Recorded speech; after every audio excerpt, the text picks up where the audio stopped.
જંબુસર શહેરની પાંજરાપોળ પટેલ ખડકીમાં હોળીના દિવસે ઇલ્લાજીની માટીની પ્રતિમા બનાવી ધૂળેટીના દિને પૂર્વજોની પરંપરા મુજબ ઇલ્લાજીની સ્મશાન યાત્રા કાઢવામાં આવે છે, જેમાં યુવાન ભાઈઓ બહેનો જોડાય છે। જંબુસર પાંજરાપોળ વિસ્તારની પટેલ ખડકીમાં વર્ષોની પરંપરા મુજબ હોળી પર્વની ઉજવણી કરવામાં આવે છે અને પરંપરા મુજબ હોળીના દિવસે તળાવની માટીમાંથી ઇલ્લાજીની પ્રતિમા બનાવવામાં આવે છે અને ફળિયાના યુવાનો દ્વારા તેની જરૂરિયાત મુજબ ધાણી ચણા સહિતનો ભોગ ધરાવવામાં આવે છે।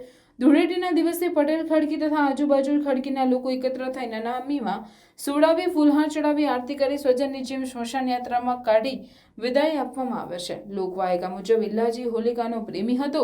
હોળીના દિવસે હોલિકા અગ્નિમાં ભસ્મીભૂત થાય છે। બીજા દિવસે ઇલ્લાજી લગ્ન કરવા માટે હિરણ્યકશ્યપને ત્યાં જાય છે અને જુએ છે તો હોલિકાનું દહન થઈ ગયું હતું અને રાખ જોઈ તે દુઃખી થાય છે।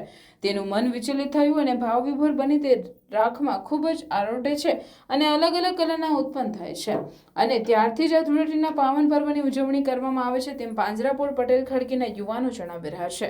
વર્ષોની આ પરંપરાનું જંબુસરના યુવાનોએ જાળવી રાખી ઇલ્લાજીની સ્મશાન યાત્રા કાઢી હતી, જેમાં યુવાઓ ભાઈઓ બહેનો જોડાયા હતા।